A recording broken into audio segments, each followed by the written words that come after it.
ഈശോ മിശിഹായ്ക്ക് സ്തുതിയായിരിക്കട്ടെ. സ്നേഹമുള്ളവരെ, ഈ പ്രഭാതത്തിൽ ദൈവത്തിൻ്റെ സാന്നിധ്യം നമ്മൾക്ക് അനുഭവിച്ചറിയാം. അവനെപ്പോഴും നമ്മോടൊത്തായിരിക്കുവാൻ ആഗ്രഹിക്കുന്നു. നമ്മൾക്കും അവൻ്റെ കരത്തിൽ പിടിച്ചുകൊണ്ട് മുന്നോട്ട് നീങ്ങാം. സഹനം നമ്മുടെ ജീവിതത്തിൽ എപ്പോഴും നമ്മൾ അനുഭവിച്ചുകൊണ്ടിരിക്കുന്നവരാണ്. ഈ സഹനത്തെ എങ്ങനെ സ്വീകരിക്കണമെന്നാണ് നമ്മൾ കണ്ടുകൊണ്ടിരിക്കുക. യാക്കോബിൻ്റെ ജീവിതത്തിൽ സഹനം വന്നപ്പോൾ ക്ഷാമത്തിൽ നിന്ന് ജീവൻ നിലനിൽക്കുവാൻ വേണ്ടി ദൈവം എന്നെ ഇങ്ങോട്ട് അയച്ചു എന്ന് പറയുന്ന ജോസഫ്, ഫലം തരാത്തതിന് കൂടുതൽ ഫലം ലഭിക്കുന്നതിന് വേണ്ടി കൃഷിക്കാരനായ പിതാവായ ദൈവം എന്നെ വെട്ടിയൊരുക്കും എന്ന് അവിടെ നമ്മോട് പറഞ്ഞു. എല്ലാവർക്കും ലഭിക്കുന്ന ശിക്ഷണം നിങ്ങൾക്ക് ലഭിക്കുന്നില്ല എങ്കിൽ നിങ്ങൾ മക്കളല്ല, ജാരസന്ധികളാണ് എന്ന് ഹെബ്രായരുടെ ലേഖനത്തിലൂടെ നാം കണ്ടു കഴിഞ്ഞു. അപ്പോൾ നമ്മുടെ ജീവിതത്തിലുണ്ടാകുന്ന സഹനങ്ങളെ നമ്മൾ എപ്രകാരമാണ് കാണേണ്ടത്? ഇന്ന് സഹനത്തിൽ നിന്ന് നാം ഓടിയകലെയല്ല വേണ്ടത്, സഹനത്തെ അഭിമുഖീകരിക്കണം. സഹനത്തെ നാം അംഗീകരിക്കണം.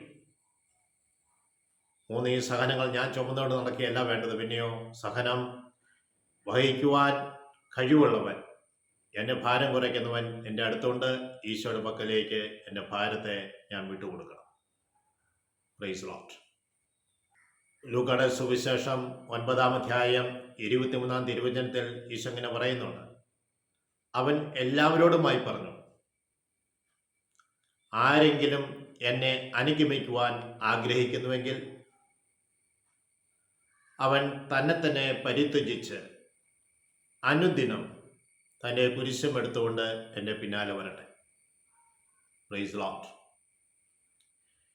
ഈശോയുടെ പിന്നാലെ പോകാൻ ആഗ്രഹിക്കുന്നവൻ അനുദിനം അവൻ കുരിശെടുക്കണം.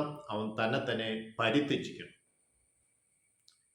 തന്നെ പരിത്യജിക്കുക എന്ന് പറയുമ്പോൾ തൻ്റെ ആഗ്രഹങ്ങളോടും ഇഷ്ടങ്ങളോടും വിട പറഞ്ഞ് ദൈവത്തിൻ്റെ ഇഷ്ടങ്ങളനുസരിച്ച്, ദൈവത്തിൻ്റെ ഹിതമനുസരിച്ച് ഞാൻ മുന്നോട്ട് പോകേണ്ടതായിട്ടുണ്ട്.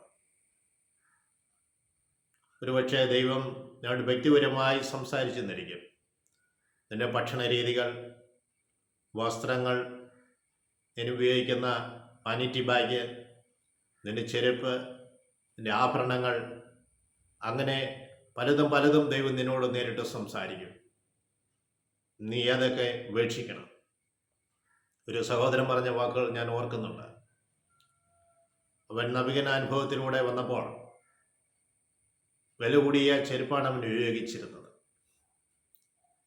അവനോട് അത് മാറ്റണമെന്ന് കർത്താവ് പറഞ്ഞപ്പോൾ അതിൽ അല്പം വില കുറഞ്ഞത് മാറ്റി ഉപയോഗിച്ചു തുടങ്ങി. അവസാനം ഒരാഴ്ചയിലും അവൻ ഈശോയോട് വ്യക്തിപരമായി ചോദിക്കും. എല്ലാ വെള്ളിയാഴ്ചകളിലും അവൻ ഈശോയോട് ചോദിക്കും, ഈശോയെ ഞാൻ എന്താണ് ഇനി മാറ്റേണ്ടത്? അവസാനം അവനെ റബ്ബർ ചെരുപ്പിൽ കൊണ്ടുപോയി എത്തിച്ചു.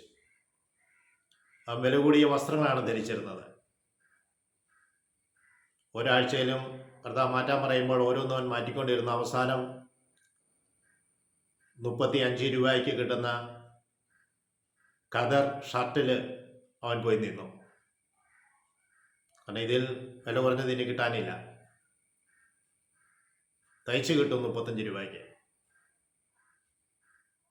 ഭക്ഷണ രീതികൾ അവനോട് കർത്താവ് മാറ്റാൻ പറഞ്ഞു. അവന് മത്സ്യവും മാംസവും നീക്കി അവൻ മുന്നോട്ട് പോയി. നമുക്ക് ഇഷ്ടമായിരിക്കുന്നതെല്ലാം മാറ്റേണ്ടതായിട്ടുണ്ട്. അവൻ്റെ ഇഷ്ടമാണ് നമ്മളിനി നോക്കേണ്ടത്. എന്തിനു വേണ്ടിയിട്ടാണ് എന്നെ ട്രെയിനിങ് എനിക്ക് തന്നുകൊണ്ടിരിക്കുക. ഈശോയുടെ കൂടെ സഞ്ചരിക്കണമെങ്കിൽ നമുക്ക് ജീവിതത്തിൽ പല കാര്യങ്ങളും, നമുക്കിഷ്ടപ്പെട്ട പല കാര്യങ്ങളും മാറ്റിവെക്കേണ്ടതായിട്ടുണ്ട്. ധ്യാനം നടന്നുകൊണ്ടിരുന്നപ്പോൾ ഡിഗ്രിക്ക് പഠിച്ചുകൊണ്ടിരിക്കുന്ന 4 പെൺകുട്ടികൾ, ആരാധന സമയത്ത് ഈ 4 പെൺകുട്ടികളും കരം കോർത്ത് പിടിച്ചിരിക്കുക. ഇവര് ഒരു ചങ്ങല പോലെ കൈ മുറുകെ പിടിച്ച് നിൽക്കുകയാണ്. അവർ ഈശോയുടെ പക്കലേക്ക് പോകാൻ അവർ തയ്യാറാകുന്നില്ല. കാരണം അവരുടെ ഹൃദയത്തെ ഭരിച്ചുകൊണ്ടിരിക്കുന്നത് ഈശോയല്ല, തിന്മയുടെ അരൂപിയാണ്. അവർ പരസ്പരം അങ്ങോട്ടും ഇങ്ങോട്ടും എല്ലാം തള്ളുകയും ഉന്തുകയും ചെയ്യുന്നുണ്ടെങ്കിലും പക്ഷേ അവർ ഈ കൈവിടത്തില്ല. ഒരാളെ ഇതിൽ നിന്ന് വിട്ടുപോകാൻ അവർ സമ്മതിക്കില്ല. മറ്റുള്ളവരെല്ലാവരും വളരെ ശാന്തമായി ആത്മാവ് നിറഞ്ഞപ്പോൾ ഇവർ അവിടെ അസ്വസ്ഥരായി നിന്ന് നൃത്തം ചെയ്യുക. എന്നാൽ കൈയുടെ ചങ്ങലകൾ പോലെ പിടിച്ചിരിക്കുന്നവർ കൈവിടുന്നില്ല. അവസാനം ധ്യാനം നയിച്ചുകൊണ്ടിരിക്കുന്ന ധ്യാനഗുരു പുരോഹിതൻ ഈശോ എഴുന്നള്ളിച്ചു വെച്ചിട്ടുണ്ട്. ഈശോയുമായി ഇവരുടെ പക്കലേക്ക് വന്നപ്പോൾ ഇവർ ചങ്ങല പോലെ പിടിച്ചിരുന്നവരുടെ കൈകളുടെ കെട്ടുകൾ അഴിഞ്ഞു. അവർ നിലത്ത് വീണു. അവർ ശാന്തരായി. അവർ പാപത്തിൻ്റെ ബന്ധനത്തിൽ നിന്ന് ഈശോ അവരെ മോചിപ്പിച്ചു. അപ്പോൾ പാപം നമ്മളിൽ നിന്ന് വിട്ടുപോകുമ്പോൾ നമ്മൾക്കൊരു വേദനയുണ്ട്. അത് വിട്ടുപോകുവാൻ തിന്മയുടെ അരൂപി നമ്മൾ സമ്മതിക്കില്ല. നിന്റെ ആഗ്രഹങ്ങളോടെല്ലാം നീ വിട പറയേണ്ടതായിട്ടുണ്ട്. Praise Lord. പ്രിയ സഹോദരങ്ങളെ, തിരുവചനത്തിലൂടെ നമ്മൾ കണ്ടുകൊണ്ടിരുന്നത് എന്നെ അനുഗമിക്കുവാൻ ആഗ്രഹിക്കുന്നവൻ തന്നെ തന്നെ പരിത്യജിച്ചുകൊണ്ട് അനുദിനം തൻ്റെ കുരിശും എടുത്തുകൊണ്ട് എൻ്റെ പിന്നാലെ വരട്ടെ. Praise Lord. നമ്മൾക്ക് ഈശോയുടെ പക്കലേക്ക് പോകുവാൻ, അവൻ്റെ കാൽപാദങ്ങളെ പിൻചൊല്ലുവാൻ നമുക്ക് തയ്യാറാകാം. നിന്നോട് ഈശോ വ്യക്തിപരമായി സംസാരിക്കും. ഈശോയോട് നീ ചോദിക്കണം, എൻ്റെ ഈശോയെ, ഞാൻ ഇന്ന് എന്താണ് ഉപേക്ഷിക്കേണ്ടത്? നിന്റെ ചിന്തകൾ ദൈവഹിതത്തിന് വിരുദ്ധമായിട്ടുള്ളതാണ് എങ്കിൽ, നിന്റെ പ്രവൃത്തികൾ ദൈവത്തിന് വിരുദ്ധമായിട്ടുള്ളവയാണ് എങ്കിൽ എല്ലാം നീ ഈശോയോട് ചോദിക്കുമ്പോഴാണ് ഈശോ നിന്നെ വ്യക്തമാക്കി തരിക. കാരണം ഈശോയ്ക്ക് ഇതിനെ ആവശ്യമുണ്ട്. നീ നഷ്ടപ്പെട്ടു പോകുവാൻ ഈശോ ആഗ്രഹിക്കുന്നില്ല.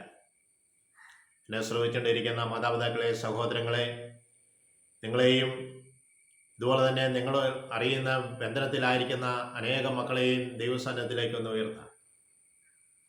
നിങ്ങളുടെ കരം ഉയരുന്നതോടൊപ്പം തന്നെ നിങ്ങളുടെ ഹൃദയവും ഉയരട്ടെ. ഈശോയെ, അനുദിന ജീവിതത്തിൽ ഉണ്ടാകുന്ന സഹനങ്ങളെ ഏറ്റെടുത്തുകൊണ്ട് മുന്നോട്ട് പോകുവാൻ അതാ ഞങ്ങൾക്ക് ശക്തി നൽകണമേ. അവിടുത്തെ ആത്മാവിൻ്റെ അഭിഷേകം ഞങ്ങൾ വന്ന് നിറയപ്പെടട്ടെ. ഞങ്ങളുടെ അമ്മയെ ആശ്രയ മാതാവെ, ഞങ്ങൾക്ക് വേണ്ടിയും വചനം ശ്രമിച്ചുകൊണ്ടിരിക്കുന്നവർക്ക് വേണ്ടിയും പ്രത്യേകമായി മധ്യസ്ഥം വഹിക്കണമേ.